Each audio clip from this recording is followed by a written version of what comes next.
সম্মানিত ভিউয়ার্স, আসসালামু আলাইকুম ওয়া রাহমাতুল্লাহি ওয়া বারাকাতুহু। আশা করি সবাই আল্লাহর অশেষ রহমতে ভালো আছেন, সুস্থ আছেন। এই চ্যানেল আর একটি নতুন গুরুত্বপূর্ণ ভিডিওতে আপনাদের সবাইকে স্বাগতম। আজকে আলোচনা করব শিক্ষক পদে নিয়োগের চূড়ান্ত সুপারিশ পাচ্ছেন কতজন। বিস্তারিত থাকছে ভিডিওতে। এই ভিডিওটি দেখার আগে যারা এই চ্যানেলে একদম নতুন তারা অবশ্যই চ্যানেলটি সাবস্ক্রাইব করে পাশে থাকা বেল আইকনটি প্রেস করে দিন। আর যারা ইতিমধ্যে সাবস্ক্রাইব করেছেন তাদেরকে জানাই অসংখ্য ধন্যবাদ। শিক্ষক পদে নিয়োগের চূড়ান্ত সুপারিশ পাচ্ছেন কতজন? বেসরকারি এমপিভুক্ত শিক্ষা প্রতিষ্ঠানের মাধ্যমিক ও উচ্চ মাধ্যমিক পর্যায়ে এন্ট্রি লেভেলের শিক্ষক পদে নিয়োগের চূড়ান্ত সুপারিশ পেতে যাচ্ছেন 20,000-এর বেশি প্রার্থী। পঞ্চম গণবিজ্ঞপ্তিতে আবেদন করে 22,033 জন প্রার্থী নির্বাচিত হলেও 1,200-র বেশি প্রার্থী চূড়ান্ত সুপারিশের তালিকা থেকে বাদ পড়তে যাচ্ছেন।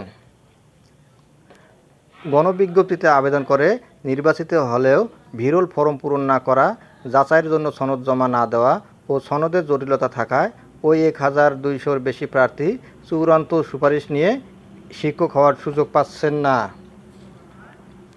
বুধবার 14 আগস্ট এনটিআরসি-এর একটি সূত্র দ্য ডেইলি ক্যাম্পাসকে তথ্য নিশ্চিত করেছেন। সূত্র জানায়, ভিরল ফরম পূরণ ও সনদ যাচাই শেষে 20,500-র বেশি প্রার্থী শিক্ষক পদে নিয়োগ সুপারিশ পাওয়ার জন্য যোগ্য বিবেচিত হয়েছেন।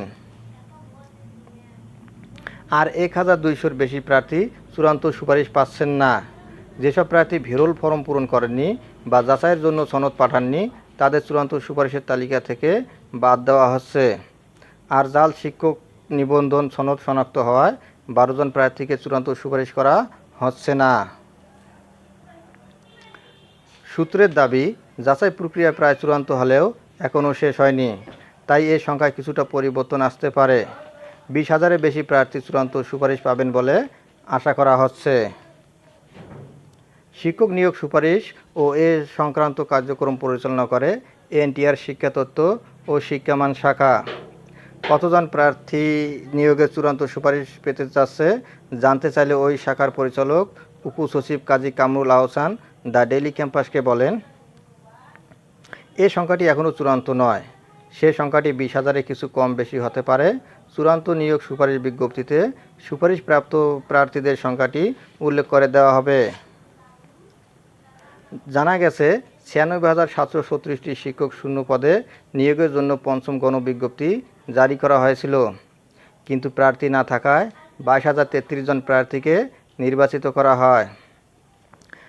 নিবন্ধিত এ প্রার্থীরা ভিরল ফরম পূরণ করে এনটিআরসিএতে তাদের সনদ জমা দিয়েছেন। তারা চূড়ান্ত সুপারিশের অপেক্ষায় আছেন। এদিকে কর্মকর্তাদের সঙ্গে কথা বলে জানা গেছে, নির্বাচিত প্রার্থীদের চূড়ান্ত সুপারিশ করার পদ্ধতি নিচ্ছে এনটিআরসিএ। এ বিষয়ে শিক্ষা মন্ত্রণালয়ের অনুমতি চাওয়া হচ্ছে। মন্ত্রণালয়ের অনুমতি মিললে প্রার্থীদের চূড়ান্ত নিয়োগ সুপারিশ করা হবে। চলতি আগস্ট মাসেই প্রার্থীরা নিয়োগের চূড়ান্ত সুপারিশ পেয়ে শিক্ষা প্রতিষ্ঠানগুলোতে শিক্ষক পদে যোগ দেওয়ার সুযোগ পাবেন বলে এর আগে দ্য ডেইলি ক্যাম্পাসকে জানিয়েছিলেন এনটিআরসি-এর সচিব মোহাম্মদ ওবায়দুর রহমান। ধন্যবাদ জানিয়ে বিদায় নেওয়ার আগে আবার অনুরোধ জানাই, যদি ভিডিওটি ভালো লাগে এবং সর্বশেষ শিক্ষামূলক আপডেট ভিডিও পেতে চান তাহলে অবশ্যই চ্যানেলটি সাবস্ক্রাইব করুন। ধন্যবাদ সবাইকে।